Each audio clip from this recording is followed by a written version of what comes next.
isang pagtatakpong di sinasadya. Naupo ang janitor sa maling mesa, ngunit hindi mapigilan ng babaeng CEO ang pagngiti sa kanya. Bahagyang tumitila ang ambon sa matataas na salaming bintana. Banayat at tuloy-tuloy na parang isang oyayi. Sa lupeng maliit na restaurant na may impluensyang Kastila. Ang liwanag ng makandila ay sumasayaw sa mga makikintap na kubyertos. Na lumilikan ng maanino sa mapader na kulay krema.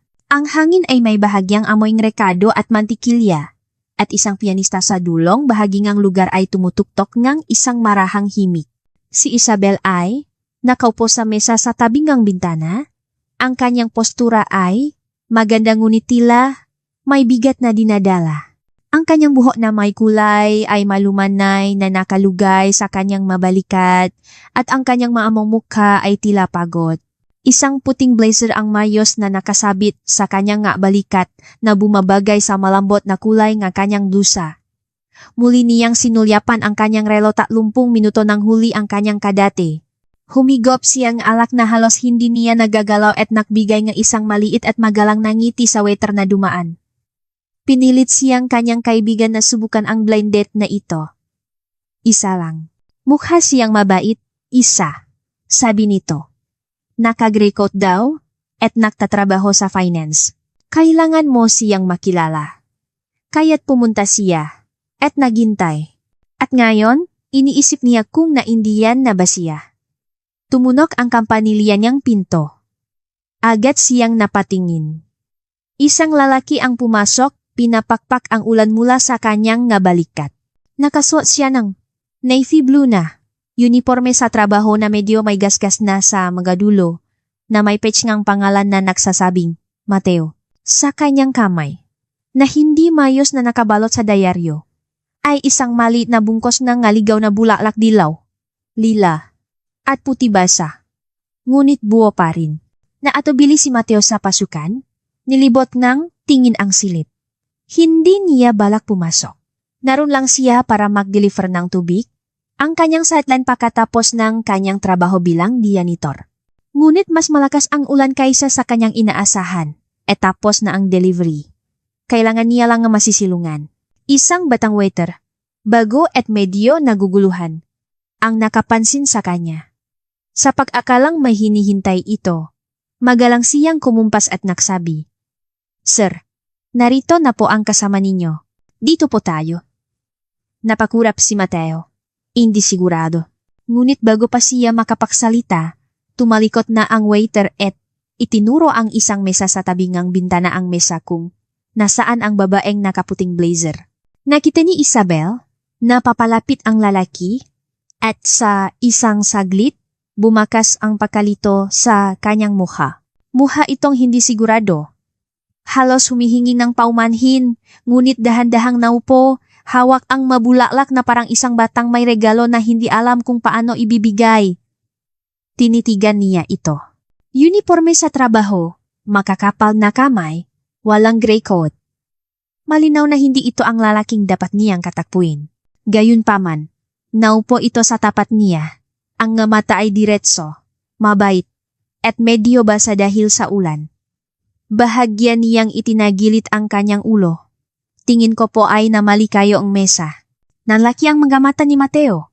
Bigla siyang tumayo mula sa upuan, halos mabangga ang kanyang tuhod sa mesa. Ay, naku, pasensya na po. Akala ko kasi, may nagsabi sa akin. Huminto siya, hawak-hawak ang mabulaklak, sa katumawa ng alanganin. Sa totoo lang po, sumisilong lang ako sa ulan.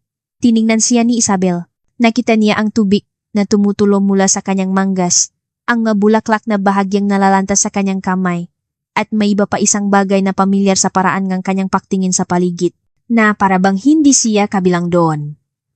At saka siya ngumiti. Hindi ang magalang na ngiti, isang maliit, tunay na ngiti na nagpalambot sa kanyang buong mukha. Dahan-dahan niyang itinaas ang kanyang kamay at sinabing, Sandali. Natigilan ito.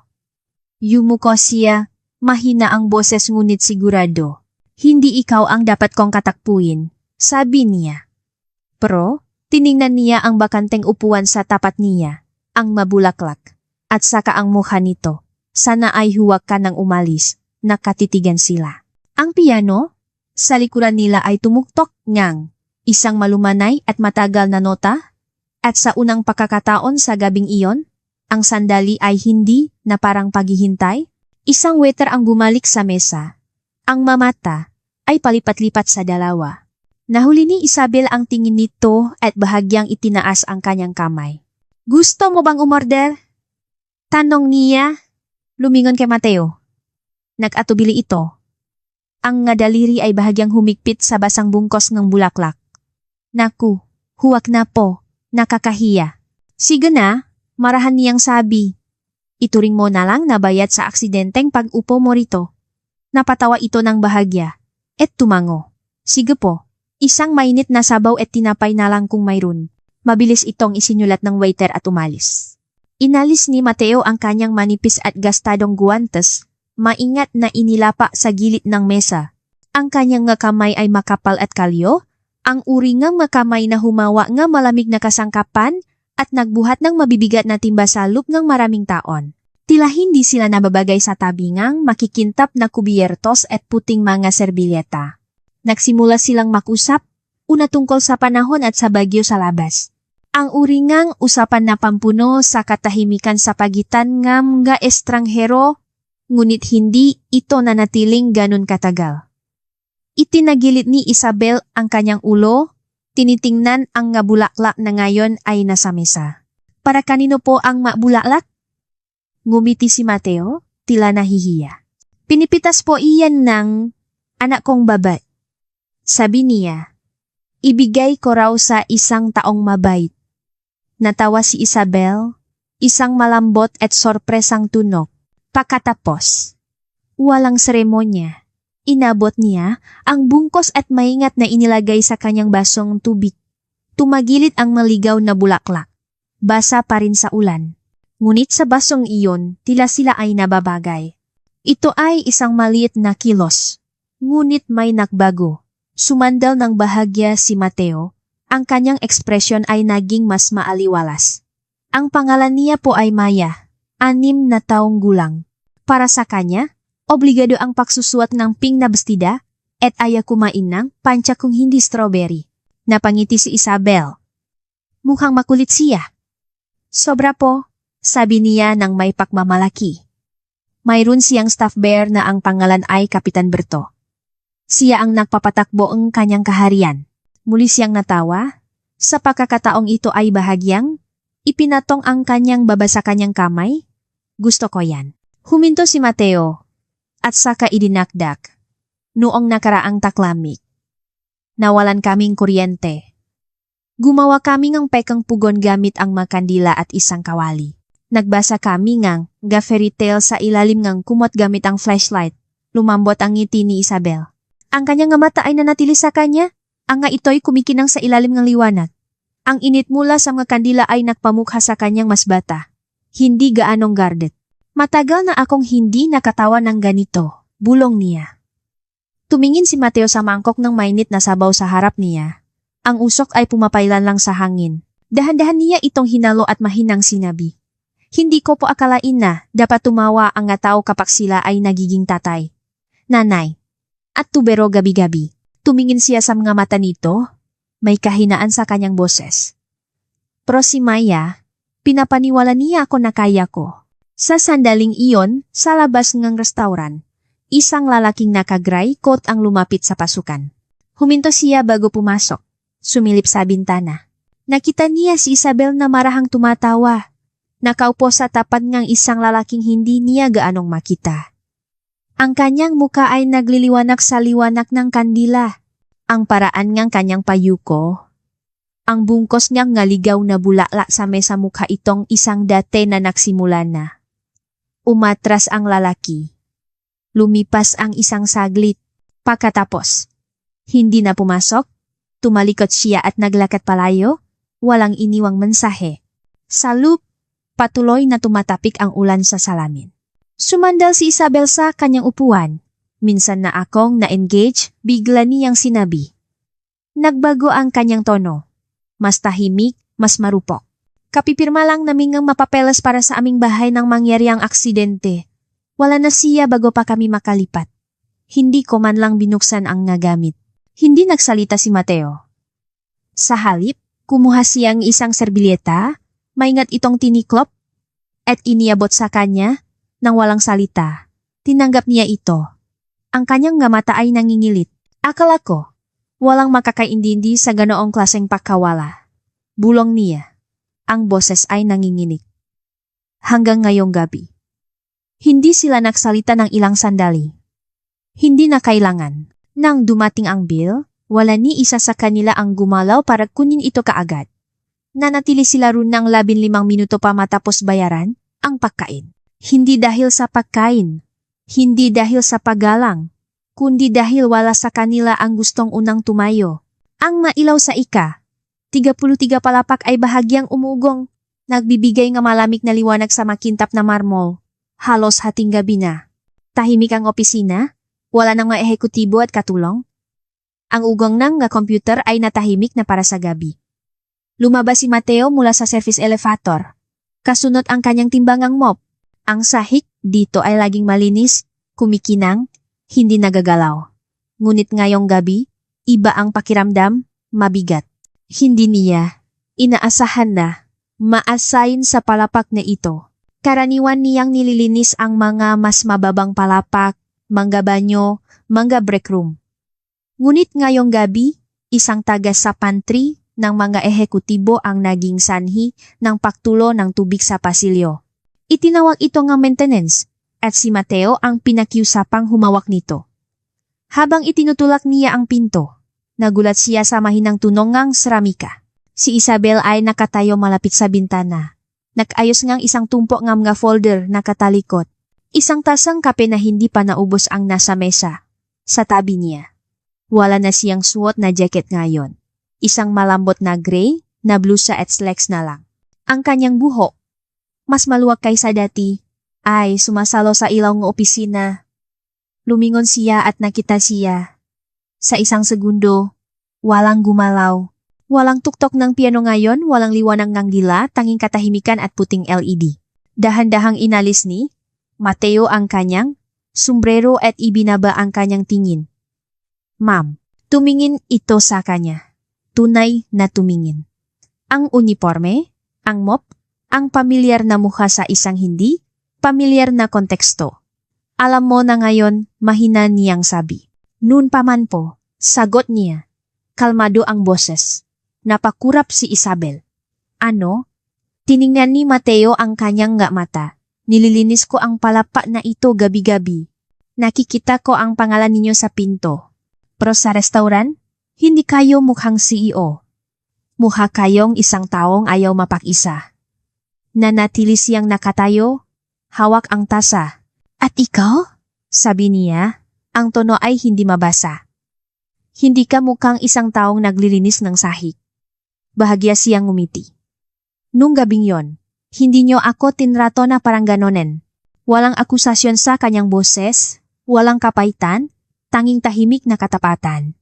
Ako ang taong nakmomop ang opisina ninyo, naglalabas ang basura, nagpupunas ang nga fingerprint sa salamin, pero nung gabing yon, huminto siya. Sa kamarahang, idinagdag, tinawag niyo akong kaibigan. Tumingin sa malayo si Isabel. Bahagyang humigpit ang kanyang kamay sa tasang kape. Lumipas ang isang sandali. At isa pa. Hindi gumalaw si Mateo. Ganon din siya. Walang galit na salita. Walang awkward na paliwanag. Isang sandali lamang na nakabitin sa pagitan ng dalawang taong nakakilala ng walang nga label.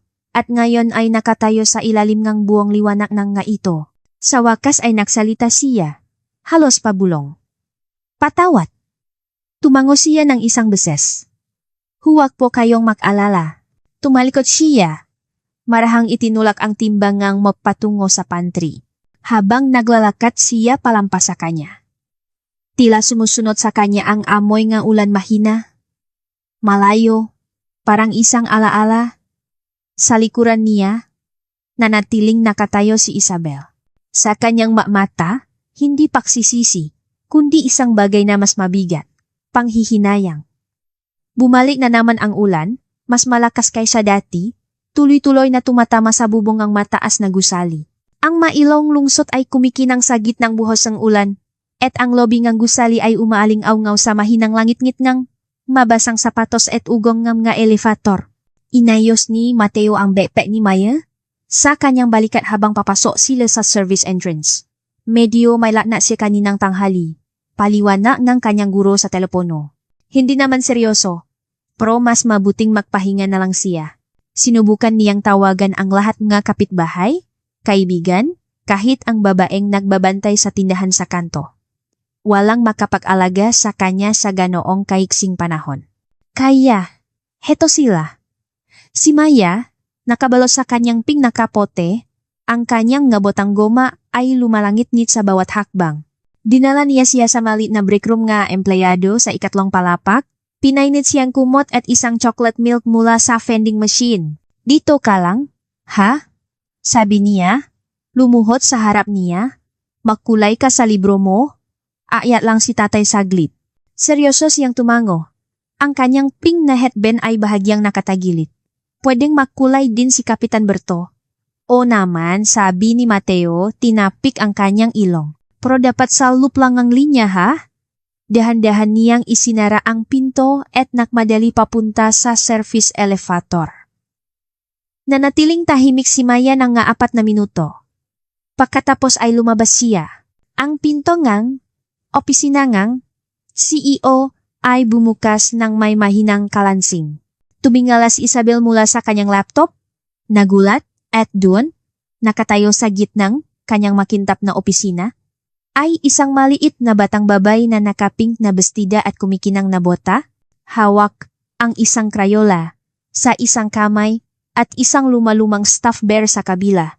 Dire-diretsong pumasok si Maya, hindi natitinak. Lumapit siya sa mesa, kumuha ng isang sticky note at nagsimulang gumuhit ng pusa. Isang napakabilok, napakadilaw na pusa. Napakurap si Isabel, natulala. Hello? Tumingin sa kanya si Maya, malalaki ang mga mata. Prinsesa ka po ba? Tanong niya ng diretsahan. Napakurap muli si Isabel. Ano? Yung buhok niyo po, turo ni Maya. Kulot at kulay ginto, parang yung nanay sa libro kong fairy tale. Isang tawa ang kumawala kay Isabel. Malakas, biglaan, at walang paaalinlangan. Tinakpan niya ang kanyang bibig ng kanyang kamay, saka ibinaba habang tinitingnan ang maliit na bisita. Well, sabi niya. Isinantabi ang kanyang kape. Matagal-tagal na rin mula nang may tumawa sa aking prinsesa. Ang ganda niyo po, parang painting, papapatuloy ni Maya. Umakyat sa isa sa mga upuan, dala ang kanyang krayola at oso. Mayaman po ba kayo? Muling humalaha si Isabel. At sa pagkakataong ito, naupo siya sa sahig sa tabing ng maliit na bata. Marami akong trabaho. Para na rin yung pagiging mayaman, sabi niya ng may ngiti. Umupo silang makasama sa sahig, nakayuko sa sticky note, gumuguhit ng mahayop na hindi pantay. Si Kapitan Berto ay nagbabantay mula sa isang kalapit na unan. Nun bumukas ng malakas ang pinto. Si Mateo ay nakatayo sa may pintuan, hinihingal. Ang mga mata ay mabilis na lumibot sa silid. Maya, tumingala siya. Tatay, tingnan mo. Nakita ko ang prinsesa. Nagmamadali siyang lumapit. Yumuko sa tabi niya. Hindi ka pwedeng tumakbo ng ganyan, anak? Tinakot mo si tatay. Gusto ko pong hanapin ang banyo, paliwanag niya. Tapos nakita ko siya. Lumingon si Mateo kay Isabel, namumula ang mukha sa hiya. Naku maam, pasensya na po talaga. Karaniwan naman po siyang sumusunod sa utos. Ngunit iwinagaywe ni Isabel ang kanyang kamay. Ayos lang. Nakakatuwa siya. Pagkatapos ay tiningnan niya si Maya ng may init. Mayroon kang isang napakatapang na explorer dito. Humagigik si Maya at inyabot sa kanya ang isang sticky note na may stick figure na may hawak na pusa. Kayo po yan. Ginawa kong makintap ang buhok nyo. Tinanggap ito ni Isabela ng may ngiti. Ang kanyang nga daliri ay dumampi sa kamay ng bata. Pagkatapos, mahina niyang sinabi ang mga salitang nagpatigil kay Mateo. Napakagandang bata niya. Mateo. Napakurap si Mateo. Narinig na niya ang tonong iyon dati, ang uri na ginagamit, ngam gataw kapag tunay nilang nakikita ang isang tao. Tumingin siya kay Isabel, at sa pagkakataong ito, ay walang CEO sa harap niya, isang babae lamang na nakaupo sa sahig ng kanyang opisina, hawak ang isang guhit mula sa isang bata na parang isang napakahalagang painting, at nakangiti na parang totu. Lunes ng umaga ay nakdala ng isa pang uri ng bagyo. Ang manangungunang ehekutibo ng kumpanya ay naktipon para sa isang mahalagang pagbisita. Si Ginoong Ricardo Vargas, ang pinakabagong strategic investor, ay naglilibot sa gusali. Isang matangkat na tao mula sa mundo ng pagbabangko. Si Vargas ay kilala sa kanyang matalas na dila, matikas na magadamit, at isang pananaw na nabibilang sa ibang panahon. Sa karaniwang araw, tapos na sana ang trabaho ni Mateo, ngunit isang taga sa itaas na palapak ang tumulo hanggang sa ika-33 palapak. Dahil abala na ang maintenance team, tinawag siya para sa isang hindi pangkaraniwang day shift. Isinama niya si Maya. Nagising itong may sinat, sapat lang para hindi pumasok sa eskwela. Dahil wala nang ibang magbabantay sa kanya. Dahan-dahan siyang nagmpake ngang, backpack na puno ngang, libro at merienda at inayos siya sa break room ngang. Ga-empleyado na may kumot at ang kanyang staff bear. Nang malaman ito ni Isabel, wala siyang sinabi. Tumango lamang at tahimik na nag-iwan ng isang taso ng mainit na salaba sa mesa sa tabi ni Maya. Sa itaas, nagsimulang magtrabaho si Mateo. Nakaluhot sa ilalim nga ang lababo sa pantry nga, maehekutibo. Nakataas ang manggas. Basa ang pawis ang damit. Halos hindi niya napansin ang tunog ng elevator. Lumabas si Ginong Vargas, kasama ang dalawang senior VP at isang PR manager. Gumalaw sila na may matutunog na sapatos at mabilis na mga boses. Sa sandaling makita ni Vargas, si Mateo na nakayuko sa ilalim ng countertop, kumunot ang kanyang no. Tumingala si Mateo, tumango, at magalang na nagsabi, "Magandang umaga po, sir." Hindi sinuklian ni Vargas ang bati. Lumingon siya sa kanyang makasama, itinuro si Mateo na parang isang kahon na wala sa lugar. Ang ika-33 palapak ay para sa mga ehekutibo, sigaw niya. Bakit may ganitong klaseng tao na gumagapang dito na parang bodega ng janitor? Natigilan ang lahat? Mabilis na lumapit ang PR manager. Narito po siya para ayusin ang isang problema sa tubig, Ginoong Vargas. Nayos na po. Hindi tumigil si Vargas. Tiningnan niya si Mateo mula ulo hanggang paa, basang pantalon, maruming guwantes, pawisano. Pagkatapos, nang may ngisi, sinabi ng mas malakas, kaya pala bumabagsak ang presyo ng stock. May mga ganitong tao kayong naglalakat sa executive floor ninyo. Tiyak na bumababa na ang standards. Sa eksaktong sandaling iyon, isang mahinang tunog ng ngayabag ang umaling-awngaw sa likuran nila. Lumabas si Maya mula sa kanto, nakaping na bestida pa rin, kinukusot ang kanyang nga mata. Hinahanap niya ang banyo. Sa halip, natakpuan niya ang kanyang ama na natigilan, napapaligiran ng galalaking nakasuwet. Tumingin siya kay Vargas. Naguguluhan. Pagkatapos ay kay Mateo. Dahan-dahang tumayo si Mateo. Lumabas si Isabel mula sa kanyang opisina sa gitnang kaguluhan. Nakatayo siya ilang hakbang lang ang layo, narinig ang lahat. Ang mata ni Mateo ay nakita siya. Naroon na, isa sa mga sandaling iyon na hindi nakatagal. Ngunit parang dala ang bigat ng isang taon. Lahat ay lumingon kay Isabel. Naghihintay na may sabihin siya. Naipagtanggol niya ang sitwasyon. Ngunit nakatubili siya. Ang kanyang mga mata ay nakpalipat-lipat sa pagitan ni na Mateo at Vargas. Bahagyang bumuka ang mga labi na parang magsasalita, ngunit walang lumabas na salita. Tumingin siya sa malayo. Wala siyang sinabi. Nakita ni Mateo ang lahat. Hindi rin siya nasalita. Hindi kay Vargas, hindi kay Isabel. Lumingon lamang siya kay Maya at inalo ang kanyang kamay. Halika na, anak, mahina niyang sabi. Nang gabing iyon, pagkatapos patulugin si Maya, inimpake ni Mateo ang kanyang, nga gamit sa isang lumang kahon ang kanyang guwantes, ang kanyang mop, ilang basahan. Naglagay siya ng isang selyadong sobra sa front desk nang gusali ang kanyang pagbibitif. Walang sulat. Walang tawa kay Isabel. Tanging katahimikan. Sa kanilang maliit na apartment, nakaupo si Maya sa sopa at gumuguhit sa likod ng isang lumang flyer. Tatay, tanong niya. Hindi na po ba tayo babalik sa lugar na may malalaking bintana? Hindi tumingala si Mateo mula sa pagtutuping ang kanyang uniforme. Hindi na anak, sabi niya. Minsan, ang maprinsesa ay nakatira sa makastilyo kung saan hindi pwedeng pumasok ang mataong tulad natin. Sa ika-33 palapag, ang mailaw ngang opisina ay nanatiling nakasindi matapos umalis ang huling bisita. Nakaupo si Isabel sa kanyang mesa. Suot pa rin ang kanyang damit pantrabaho. Ang hindi pa nabubuksang email ay nasa kanyang screen pa rin, kusanglop na pagbibitiw ni Mateo Cruz. Kinuha niya ang tasa ng salabat na ginawa niya kaninang umaga para kay Maya, ngunit malamig na ito ngayon. Sa gilid ng kanyang mesa ay nakaupo ang 3 kulay na papel na bulala na ibinigay sa kanya ni Maya. Dahan-dahan niya itong kinuha. Ang kanyang nga mata ay mamasa-masa. Mapula ang gilid, ngunit hindi tumulo ang ngaluha. Lumipas ang 1 linggo. Hindi na bumalik si Mateo. Ang mga tagalinis ay dumarating pa rin, siyempre, sa tamang oras, ngunit ang katahimikan ay nanatili. Hungkak sa lahat ng maling lugar. Napansin ito ni Isabel nang higit sa inaamin niya. Ang opisina niya ay parang mas malaki, ngunit hindi sa paraang nakakaluwag.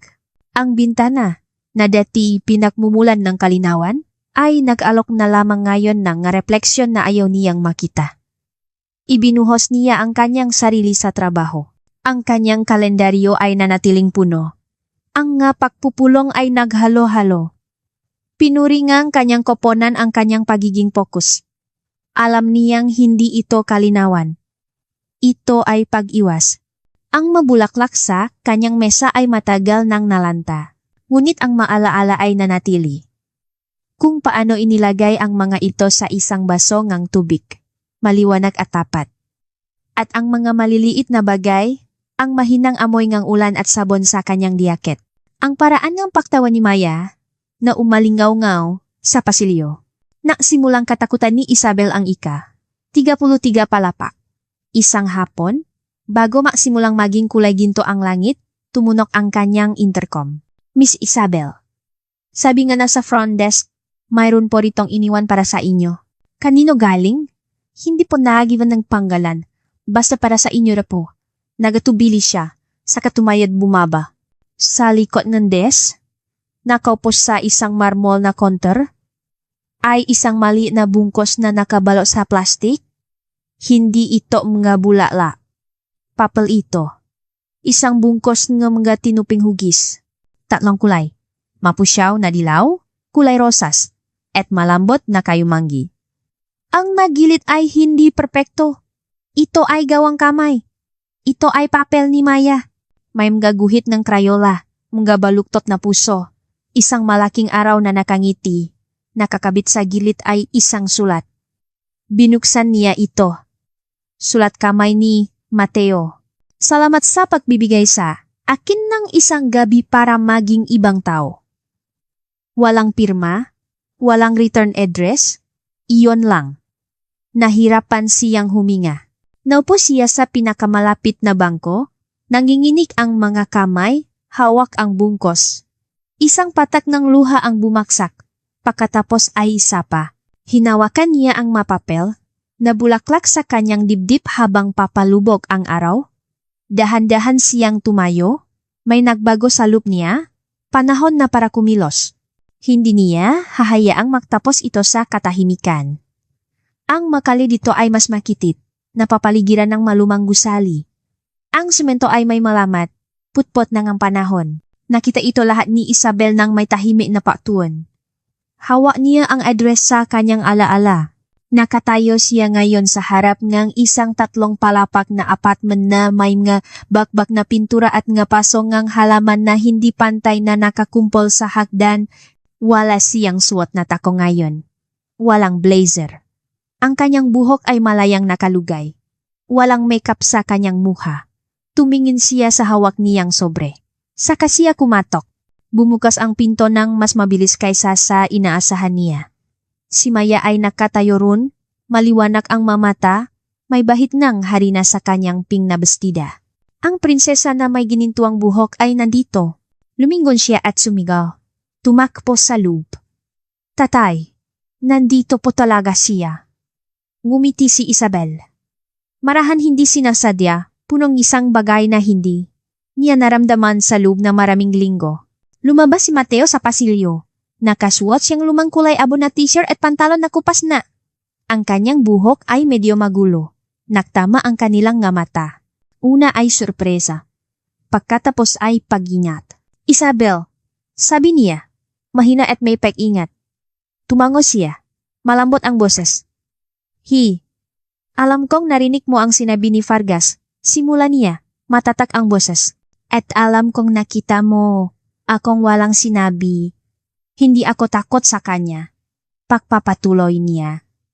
Natakot ako sa kung anong ibig sabihin kung paninindigan ko ang isang tao.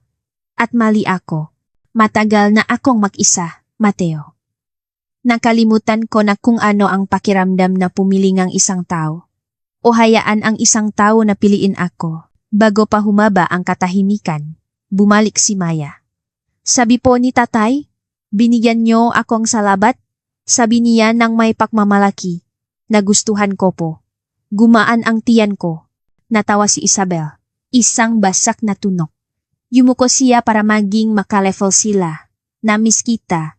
Batang nakaping na bestida. Bulong niya. Agad na binitawan ni Maya si Kapitan Berto at niyakap si Isabel salik. Hinawakan siya ng mahigpit ni Isabel. Tumingin sa malayo si Mateo. Kumibot ang kanyang panga. Ang kanyang nga mata ay kumurap ng mas mabilis kaysa karaniwan. Tumayo si Isabel. Hawak na ngayon ang kamay ni Maya. May kinuha siya sa bulsa ngayang Amerikana. Hindi lang ako naparito para humingi ng tawad. Iniabot niya kay Mateo ang sobre. Binasa niya ang harap. Hope table. Isang gabi ng parangal. Salup, isang formal na imbitasyon at isang nakatiklop na kontrata. Binasa niya ito. Employee Experience Advisor. Nagulat sa CEO. Tumango siya. Walang mop, walang chat. Isang pagkakataon lang para tulungan kaming makita ang nga bagay na hindi na namin nakikita. Wala po akong degree, sabi niya. Oh sweet, oh. Mayroon kang isang bagay na nawala sa akin sa loop ng boardroom maraming taon na ang nakalipas, sabi niya. Puso, katapatan, pananaw. At kailangan ko yan ng higit pa kaysa sa isa pang strategis. Nakatitigan sila. Tumingin si Mateo mula sa papel papunta kay Maya, na ngayon ay umikot sa kanyang pink na bestida. Hawak muli si Kapitan Berto. At pagkatapos ay tumingin siyang muli kay Isabel, at ngumiti. Sa unang pagkakataon sa loop ng maraming araw, umabot ito sa kanyang gamata. Ang Hope Table ay ginanap sa atrium ng gusali. Isang espasyo na binago para sa isang gabi. Mga puting ilaw ang nakasabit sa kisame na parang nga bituin. Inayos ni Mateo ang kanyang puting damit. Hiram ito. Medyo masikip sa balikat, ngunit bagong plansa. Ang kanyang anak na si Maya ay nakasuot ng bagong-bagong pink na damit na prinsesa. Nang tumayo si Isabel sa entablado, tumahimik ang lahat. Iba ang itsura niya ngayong gabi. Hindi lang maganda, kundi bukas, matatak. Huminga siya at nagsimula. Gusto kong makwento sa inyo, sabi niya. Tungkol sa isang maulang gabi, isang lalaking may dalang maligaw na bulaklak. At isang taong hindi alam na kailangan niya ng tulong. Napos siya sa maling mesa, pagpapatuloy niya. Aksidente lang, o baka hindi. Hindi niya sinabi ang pangalan niya. Ngunit naramdaman ni Mateo ang bawat salita na parabang para lamang sa kanya. Sa kabilang dako ang silit, nakangiti si Maya. At sa taong iyon, pagtatapos ni Isabel, malambot ngunit matatag ang boses. Nasaan ka man ngayong gabi? Salamat sa pagpapakita sa akin kung ano ang tunay na lakas. Pumalakpak ang nga manunod. Naglakad si Isabel mula sa entablado patungo sa kanyang mesa, ngunit natigilan siya at natawa. Nakaupo si Mateo sa kabilang mesa. Mali na naman ng mesa? Tanong niya, kumikinang ang nga mata. Ngumiti ito. Gusto ko ang tradisyon. Hinili ni Maya ang isang upuan sa pagitan nila. Lumingon siya kay Isabel. Seryoso. Miss Isabel, malakas niyang sabi.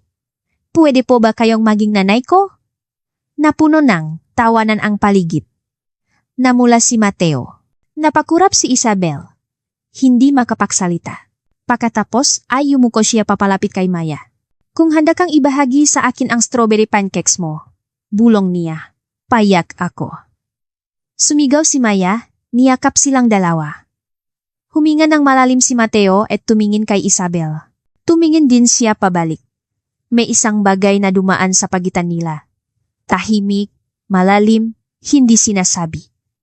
Isang pangako hindi lang ng pag-ibig, kundi ng isang bagay na mas bihira. Tiwala. Nang gabing iyon, silang tatlo ay nakaupo sa tabing ng bintana ng parehong restaurant kung saan nagsimula ang lahat. Sa labas, umulan na naman tulad nung unang gabi. Ngunit ngayon, ito ay malambot, malugod. Naglagay si Mateo ng isang maliit na frame sa mesa. Sa loob nito, 3 papel na bulaklak dilaw, rosas, at kayumanggi na preserba, at perpekto. Inabot ni Isabel ang kanyang kamay sa mesa. Hindi niya ito binitawan. Sa labas, patuloy na umikot ang mundo. Ngunit sa sandaling iyon, sa ilalim ng liwanag ng kandila at ulan, habang si Maya ay tahimik na humuhuni sa kanyang oso, wala ng ibang mahalaga. Hindi na silamga, estranghero mula sa makaibang mundo. Sila ay isang bagay na bago, isang bagay na buo.